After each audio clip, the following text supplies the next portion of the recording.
तो friends, welcome back to your channel Niswarth Shiksha academy पर। I hope कि आप लोग स्वस्थ होंगे, मस्त होंगे। यहाँ पे आपको बता दें फ्रेंड्स कि हमारी जो एमपी टेट की जो मैराथन क्लास चल रही है, जो कि हमारी फर्स्ट क्लास हो चुकी है, जो कि जिसमें 30 क्वेश्चनों की एक सीरीज चली थी, उसकी आज हमारी जो है यहाँ पे आज सेकंड क्लास होगी। और इसमें भी मैराथन की जो सीडीपी है, सीडीपी की 30 क्वेश्चन यहाँ भी आपको सेकंड क्लास में देखने को मिलेगी। पिछली क्लास को इतना सारा प्यार देने के लिए और इतना सारा जो है यहाँ पे सब्सक्राइब बढ़ने के कारण हमें जो मोटिवेशन मिला, मुझे लगा कि यहाँ पे आपको जो है सीडीपी की जो है मैराथन की जो है सेकंड क्लास यहाँ पे प्रोवाइड की जाए। तो यहाँ पे सीडीपी की आज जो है यहाँ पे सेकंड क्लास होने वाली है। पिछली फर्स्ट क्लास नहीं देखे हैं तो चैनल पर जाके आप लोग एमपी टेट सीडीपी मैराथन के नाम से जो है यहाँ पे क्लास देख सकते हैं। आप लोग को बहुत ही यहाँ पे हेल्प मिलेगा आपके एमपी टेट क्वालिफाइड करने पर। चलिए स्टार्ट करते हैं, देर न करते हुए। उससे पहले आप चैनल पर नए हो तो चैनल को सब्सक्राइब कर लीजिए, जिससे आपको समय समय पर नोटिफिकेशन मिलता रहे। तो चलिए स्टार्ट करते हैं। देखिए, हमारा पहला क्वेश्चन क्या है। पहले क्वेश्चन की बात करें तो यहाँ पे लिखा है कि गतिक कौशलों में अधिगम में निर्योग डैश डैश कहलाती है। देखिए, कोई एक्टिविटी स्किल जो निर्योग्यता होती है, जिसमें बच्चा निर्योग होता है या उसे हम निःशक्त कहते हैं, तो वो निर्योग्यता क्या कहलाती है। तो साथियों, जो गतिक कौशल की निर्योग्यता है, जो लर्निंग में जो है यहाँ पे बाधा बनती है, बाधा का काम करती है, तो वो जो विकार है या डिसऑर्डर है, ये साथियों डिस्प्रैक्सिया के नाम से जाना जाता है। तो इसलिए यहाँ पे right answer option number B हो जाएगा। आगे बढ़ेंगे, अगला क्वेश्चन देखेंगे। हमारा अगला क्वेश्चन क्या है। देखिए, अगले क्वेश्चन की बात करें तो हमारा अगला क्वेश्चन है कि यहाँ पे अगला क्वेश्चन है कि अधिगम निर्योग्यता लर्निंग डिसेबिलिटी। देखिए, यहाँ पे आपको लर्निंग डिसेबिलिटी की जो है यहाँ पे विशेषता बताना है। लर्निंग डिसेबिलिटी की विशेषता क्या है। तो यहाँ पे ऑप्शन ए है समुचित निवेश के साथ सुधार योग्य नहीं होती है। ऐसा नहीं है। एक स्थिर अवस्था है। ऐसा नहीं है साथियों। अधिगम निर्योग्यता स्थिर नहीं है। इसको हम जो है विभिन्न शिक्षण सामग्री के माध्यम से इसको दूर कर सकते हैं। अब लिखा है कि एक चर अवस्था है। Right answer option number C हो जाएगा, क्योंकि अधिगम जो निर्योग्यता है, लर्निंग डिसेबिलिटी है, वो एक चर अवस्था है। क्योंकि ये जो है इस अवस्था को, लर्निंग डिसऑर्डर को यहाँ पे शिक्षक के द्वारा अच्छे इन्वायरमेंट देकर इसको हम दूर कर सकते हैं। तो ये एक चर अवस्था होती है, इसलिए ऑप्शन सी हमारा राइट हो जाएगा। आगे बढ़ेंगे, अगला क्वेश्चन देखेंगे। हमारा अगला क्वेश्चन क्या है। अगले क्वेश्चन की बात करें तो हमारा अगला क्वेश्चन है कि विशेष आवश्यकता वाले बच्चों को पढ़ाने के लिए निम्नलिखित में से कौन से मूल रचना अधिक उपयुक्त है। देखिए, कोई स्पेशल एजुकेटर है। देखिए, स्पेशल जो चाइल्ड होता है या स्पेशल नीड वाला जो विद्यार्थी होता है या बच्चे होते हैं, उनको पढ़ाने के लिए कौन सी मूल संरचना अधिक उपयुक्त होती है। तो आपको बता दें कि उनमें जो मूल संरचना उपयुक्त होगी, वो साथियों यहाँ पे सहकारी अधिगम तथा पीयर ट्यूरिंग। सहकारी अर्थात बच्चे जो है अपने क्लास में सहयोग के माध्यम से सीखते हैं और अपने जो यहाँ पे उनके सहयोगात्मक जो मित्र होते हैं, उनके पीयर ग्रुप होते हैं, उनके माध्यम से ये सीखते हैं। तो इसलिए ऑप्शन सी हमारा राइट हो जाएगा। आगे बढ़ेंगे, अगला क्वेश्चन देखेंगे। हमारा अगला क्वेश्चन क्या है। अगले क्वेश्चन की बात करें तो हमारा अगला क्वेश्चन है कि अधिगम की निर्योग्यता का लक्षण क्या है। अधिगम के निर्योग्यता की लक्षण की बात करें तो यहाँ पे जो अधिगम की योग्यता, लर्निंग एलिजिबिलिटी जो है, उसका लक्षण क्या है। तो लर्निंग एलिजिबिलिटी की जो लक्षण होती है वो अवधान होता है। क्योंकि जब बच्चे जो है अपनी लर्निंग योग्यता में पूर्ण होते हैं तो उनमें जो अवधान होता है, उनमें संबंधी बाधा और विकार, ये चीज़ें उनमें जो है पाई जाती हैं। इसी ऑप्शन सी इज़ द हमारा करेक्ट आंसर हो जाएगा। आगे बढ़ेंगे, अगला क्वेश्चन देखेंगे। हमारा अगला क्वेश्चन क्या है? अगले क्वेश्चन की बात करें तो हमारा अगला क्वेश्चन है कि निम्न में से कौन सा कथन किसी व्यक्ति के मानसिक प्रभाव को उत्तम रूप से यहाँ पे प्रदर्शित करता है। देखिए, निम्न विकल्प में से बात करें तो इसमें जो मानसिक का सॉरी साथियों व्यक्ति का मानसिक प्रभाव है उसका उत्तम रूप से जो प्रदर्शित कर रहा है वो जैसे कोई व्यक्ति अपनी पूर्ण अभिव्यक्ति कर पा रहा है, अपनी संगतिकरण को और समान लक्षण की ओर निर्देशन कर रहा है, तो ये मानसिक प्रभाव को उचित रूप से प्रदर्शित कर रहा है। तो इसलिए हमारा option A is the correct answer हो जाएगा। आगे बढ़ेंगे, अगला क्वेश्चन देखेंगे। अगला क्वेश्चन हमारा क्या है? अगले क्वेश्चन की बात करें, अगला क्वेश्चन है कि गिलफोर्ड ने अभिसारी चिंतन पद का प्रयोग किस समान अर्थ में किया था? गिलफोर्ड की बात करें तो गिलफोर्ड ने साथियों यहाँ पे अभिसारी चिंतन, अभिसारी थिंकिंग की बात की, जिसमें उन्होंने कहा कि बच्चे जो है यहाँ पे अभिसारी चिंतन करते हैं जिनमें वो सृजनात्मकता उनके अंदर यहाँ पे विकसित होती है। तो इसलिए option B is the correct answer हो जाएगा। आगे बढ़ेंगे, अगला क्वेश्चन देखेंगे। आपको बता दें साथियों, यदि आप एमपी टेट की तैयारी कर रहे हैं तो ये सीडीपी की जो महामैराथन की क्लास चल रही है वो आपके बहुत ही यहाँ पे इम्पोर्टेंट होने वाली है। तो पूरी क्लास देखिएगा, आपको अच्छा लगेगा। अब बात करते हैं कि शारीरिक निरोगिता वाले व्यक्ति के लिए निम्नलिखित में से कौन सा युग की रक्षा यंत्र तंत्र कैसे में सबसे संतोषजनक होती है? देखिए, जो फिजिकल डिसऑर्डर होता है, जैसे कोई बच्चे में फिजिकल डिसऑर्डर होता है जिसे हम दिव्यांग बालक कहते हैं, तो उनमें जो युग रक्षा तंत्र है वो कैसे संतोषजनक होगी?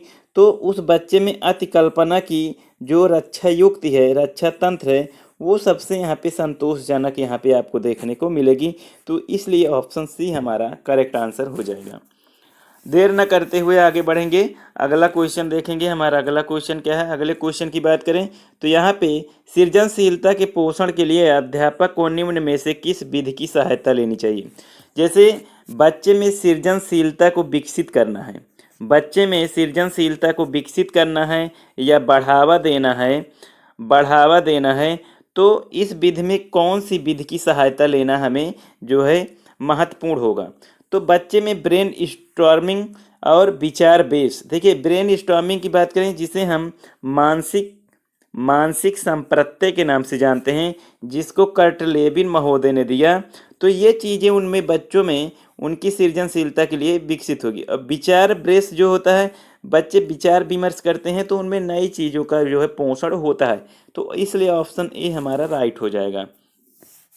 आगे बढ़ेंगे, अगला क्वेश्चन देखेंगे। हमारा अगला क्वेश्चन क्या है? देखिए, हमारे अगले क्वेश्चन की बात करें तो अगला क्वेश्चन है कि इरफान खिलौनों को तोड़ता है और उनके पुर्जों को देखने के लिए उन्हें अलग अलग कर देता है, आप क्या करेंगे? देखिए, जब इरफान जो कि एक बच्चा है जो कि अपने फैमिली में है या वो विद्यालय में है, तो किसी खिलौने को तोड़ फोड़ रहा है, उनके पुर्जों को देख रहा है, तो आप क्या करेंगे? तो यहाँ पे आपको बता दें, उस पर हमेशा नज़र रखेंगे, ऑप्शन ए एकदम गलत है। उसके जिज्ञासु स्वभाव को प्रोत्साहित करेंगे और उसकी ऊर्जा को सही दिशा में संचालित करेंगे, ऑप्शन बी हमारा करेक्ट हो जाएगा। क्योंकि पियाजे कहते हैं कि बच्चा जो है ये नन्हा वैज्ञानिक होता है, बच्चा लिटिल साइंटिस्ट होता है। तो बच्चे खिलौना तोड़ रहा है तो उसको प्रोत्साहित करें जिससे उसकी ऊर्जा का सही दिशा में संचालन हो सके। तो यहाँ पे ऑप्शन बी हमारा करेक्ट आंसर हो जाएगा। आगे बढ़ेंगे, अगला क्वेश्चन देखेंगे। हमारा अगला क्वेश्चन सृजनात्मकता से है। सृजनात्मकता से क्वेश्चन क्या है कि सृजनात्मक उत्तरों के लिए आवश्यक है। यहाँ पे जब हमें बच्चे से अपेक्षा, जैसे हम टीचर होने के नाते बच्चे से अपेक्षा रखते हैं कि बच्चा हमेशा सृजनात्मक उत्तर दे, तो उसके लिए बच्चों को मुक्त उत्तर वाले प्रश्न या ओपन इंडेड क्वेश्चन हमें देना चाहिए, तभी हम यहाँ पे उसके सृजनात्मक उत्तर की जो है यहाँ पे संभावनाएं यहाँ पे कर सकते हैं कि वो जो है सृजनात्मक उत्तर हमेशा देगा। तो इसलिए ऑप्शन बी हमारा करेक्ट हो जाएगा। आगे बढ़ेंगे, अगला क्वेश्चन देखेंगे। अगले क्वेश्चन की बात करें तो हमारा अगला क्वेश्चन है कि एक शिक्षिका अपनी कक्षा में प्रतिभाशाली बच्चों की योग्यताओं पोटेंशियल की उपलब्धि चाहती है और अपने उद्देश्य की प्राप्ति के लिए उसे निम्नलिखित में से क्या करना चाहिए। देखिए बच्चे एक शिक्षिका एज ए शिक्षिका होने की क्या जो है जिस शिक्षिका होने के कारण कक्षा में प्रतिभाशाली बच्चों की जो एलिजिबिलिटी है या उसकी पोटेंशियल है उसकी उपलब्धि चाहती है एक टीचर, तो उसको जो टीचर को अपने उद्देश्य की प्राप्ति करनी है तो उसके लिए यहाँ पे क्या करना चाहिए। सबसे पहले विकल्प ए देख लेते हैं, तनाव को नियंत्रित करना सीखना। बिल्कुल ऐसा नहीं है। ऑप्शन बी देख लेते हैं। ऑप्शन बी क्या है, विशेष अध्ययन के लिए उन्हें उनके समकक्षों से अलग करना। बिल्कुल यहाँ पे गलत है। फिर कह रहा है उनकी सृजनात्मकता को समृद्ध करने के लिए उन्हें चुनौती देना। बिल्कुल गलत है। गैर शैक्षणिक गतिविधियों में आनंद लेने के लिए सीखना। तो ये चीज़ें यहाँ पे ऑप्शन डी हमारा राइट हो जाएगा, क्योंकि बच्चों को जो है शैक्षिक गतिविधि के साथ साथ सह शैक्षिक गतिविधि या जो है यहाँ पे गैर शैक्षिक विधि के माध्यम से उनको सिखाना चाहिए, जिससे वो अपने सीखने में आनंद ले सकें और यहाँ पे एज ए शिक्षक होने के नाते हमारे उद्देश्य की पूर्ति प्रभावशीलता बच्चों के लिए यहाँ पे हो सके। तो इसलिए option D is the correct answer हो जाएगा। आगे बढ़ेंगे, अगला क्वेश्चन देखेंगे हमारा सृजनात्मकता से। सृजनात्मक शिक्षार्थी अर्थात क्रिएटिव लर्नर वह है जो, देखिए यहाँ पे बताना है कि जो क्रिएटिव लर्नर होता है उनमें कौन सी विशेषता पाई जाती है। तो क्रिएटिव लर्नर में जो होता है वह बहुत बुद्धिमान है। बिल्कुल ऐसा नहीं है कि बहुत बुद्धिमान ही व्यक्ति या बालक ही सृजनात्मकता हो, क्रिएटिव हो उसके अंदर। परीक्षा में हर बार अच्छा अंक प्राप्त करने योग्य ऐसा नहीं है कि जो सृजनशील बालक है वो परीक्षा में हर बार नया नया जो है अच्छे अच्छे अंक लाएगा। उसके बाद पार्षद लेटरल चिंतन और उसके समस्या समाधान में अच्छा है। बिल्कुल यहाँ पे जो प्रॉब्लम सॉल्विंग है, बच्चे को कोई प्रश्न दिया जाता है और तुरंत बच्चा वहाँ पे प्रॉब्लम सॉल्विंग करने में अच्छा होता है, तो इसको हम सृजनात्मक बालक की विशेषता के रूप में जानते हैं। तो इसलिए ऑप्शन सी हमारा करेक्ट हो जाएगा।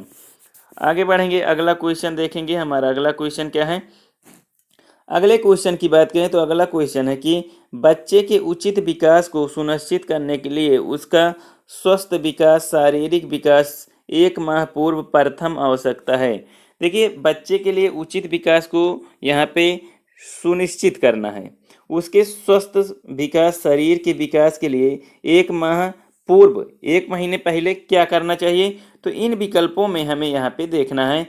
तो यहाँ पे देखिए सही है, क्योंकि शारीरिक विकास के अन्य पक्षों के साथ यहाँ पे संबंधित है, अर्थात को रिलेटेड है या अंतः संबंधित है।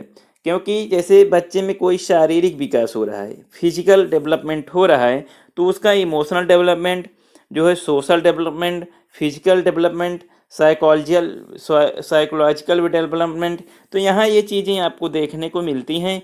तो इसलिए ऑप्शन सी हमारा राइट हो जाएगा। आगे बढ़ेंगे, अगला क्वेश्चन देखेंगे।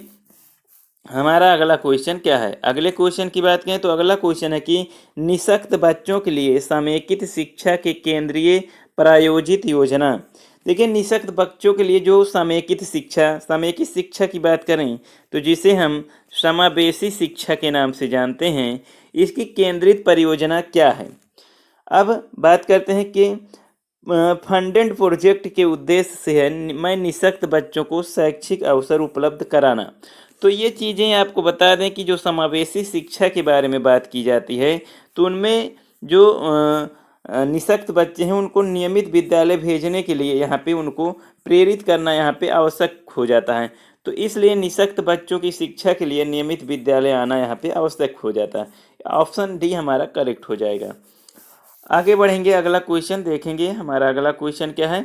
अगले क्वेश्चन की बात करें तो हमारा अगला क्वेश्चन है कि निम्नलिखित में से सृजनशीलता का मुख्य तत्व तो नहीं है। देखिए आप किसी भी एग्जाम में बैठते हैं, चाहे एमपी टेट हो, आपके सी टेट हो या आपके सुपर टेट हो, ऐसे एग्जाम में जब आप बैठते हैं तो आपको क्वेश्चन को ध्यान से पढ़ना चाहिए। यदि किसी क्वेश्चन में नॉट आता है तो उसको बहुत बारीकी से पढ़िए, जिससे आपके क्वेश्चन का गलत होने का चांस कम हो जाता है। तो चलिए देखते हैं सृजनशीलता जो विद्यार्थी है या क्रिएटिव माइंड वाला जो विद्यार्थी, उसका मुख्य तत्व क्या नहीं है। मौलिकता, बिल्कुल यहाँ पे होती है। धारा प्रवाहिता उसमें पाई जाती है। लचीलापन फ्लेक्सिबिलिटी भी होती है। लेकिन अनुशासन जो होता है ये सृजनशील जो बच्चे हैं विद्यार्थी हैं उनका कोई मुख्य तत्व तो नहीं होता है। इसलिए ऑप्शन बी हमारा राइट हो जाएगा। आगे बढ़ेंगे, अगला क्वेश्चन देखेंगे। हमारा अगला क्वेश्चन क्या है? अगले क्वेश्चन की बात करें तो अगला क्वेश्चन है कि जन्म के समय लगी चोट या पूर्ण क्षत की वजह से आई मानसिक मंदता कहलाती है। देखिए, जब बच्चे को जन्म के समय कोई चोट लग जाती है या पूर्ण क्षत की वजह से उनमें आई जो मानसिक मंदता है उसे हम यहाँ पे बायोलॉजिकल मंदता या जैविक मंदता के नाम से जानते हैं। तो ये ऑप्शन ए हमारा करेक्ट आंसर हो जाएगा। आगे बढ़ेंगे, अगला क्वेश्चन देखेंगे। अगले क्वेश्चन की बात करें तो हमारा अगला क्वेश्चन है निम्न में से कौन सा विशिष्ट अधिगम विकलांगता का उदाहरण है। देखिए, यहाँ पे जो स्पेशल लर्निंग डिसऑर्डर है इसमें ये डिसलेक्सिया है, क्योंकि जब बच्चा पढ़ नहीं पाएगा तो वो लिख भी नहीं पाएगा और उसकी सीखने की प्रक्रिया यहाँ पे रुक जाएगी। तो ये अधिगम जो है विकलांगता की विशिष्ट डिसऑर्डर या विकार माना जाता है। Option B is the correct answer.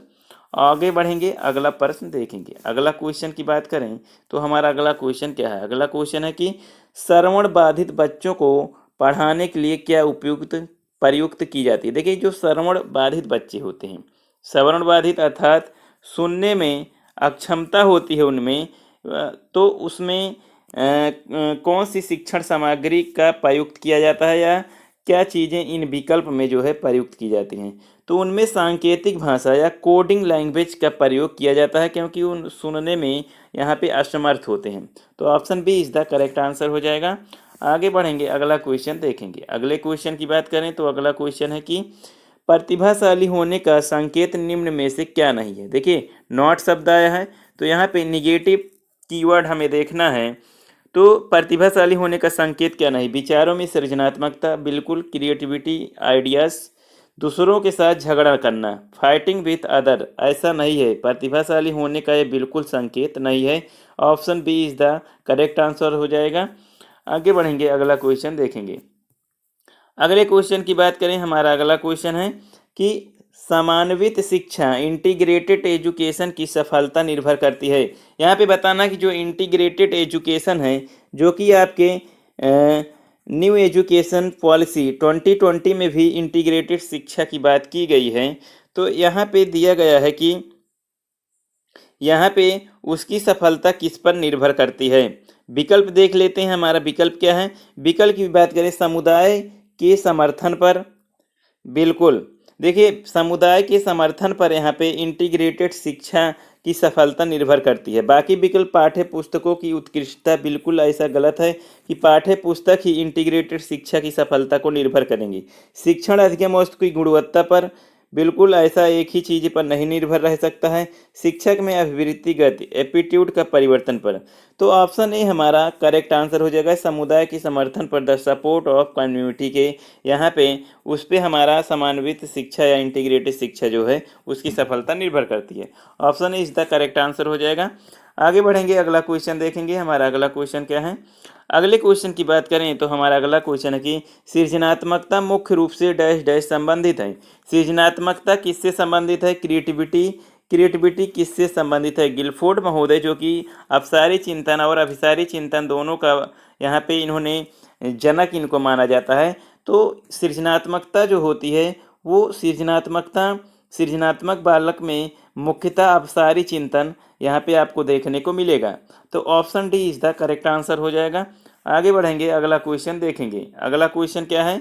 अगले क्वेश्चन की बात करें तो हमारा अगला क्वेश्चन है कि जब एक शिक्षिका दृष्टिबाधित शिक्षार्थी को कक्षा में अन्य शिक्षार्थियों के साथ सामूहिक गतिविधि ग्रुप एक्टिविटी में शामिल करती है, तो देखिए, एक शिक्षिका होने के कारण दृष्टिबाधित विद्यार्थी को जो कक्षा में अन्य विद्यार्थियों के साथ सामूहिक गतिविधि में टीचर शामिल करती है, तो यहाँ पे समावेशी शिक्षा की भावना के अनुसार वह शिक्षिका कार्य कर रही है, क्योंकि यहाँ पे इंक्लूसिव एजुकेशन की बात की जाती है, जिसमें सभी पिछड़े वर्ग हों, SC ST हों, दिव्यांग हों, इन सभी को लेकर समावेशी में चला जाता है। Option B is the correct answer हो जाएगा।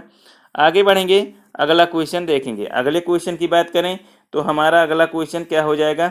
अगला क्वेश्चन है हमारा कि एक शिक्षिका अपने शिक्षण में दृश्य श्रव्य सामग्रियों और शारीरिक गतिविधियों का प्रयोग करती है, क्योंकि देखिए एक शिक्षिका एज ए शिक्षिका होने के कारण अपने टीचिंग में वह जो है यहाँ पे टीचिंग एडेड जो है यहाँ पे सामग्रियों और शारीरिक गतिविधियों का प्रयोग करती है, क्योंकि इनमें अधिकतर इंद्रियों प्रयोग करने पर यहाँ पे बल देते हैं। क्योंकि देखिए बल तो नहीं देना है, लेकिन इनमें अधिकतर इंद्रियों द्वारा जो प्रयोग की जाती है इस प्रकार के यहाँ पे कार्य किए जाते हैं।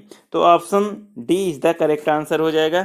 आगे बढ़ेंगे, अगला क्वेश्चन देखेंगे। हमारा अगला क्वेश्चन क्या है, अगले क्वेश्चन की बात करें। अगला क्वेश्चन है श्रवण ह्रास से ग्रसित बच्चे कक्षा में किन मुख्य नैराश्य का सामना करते हैं।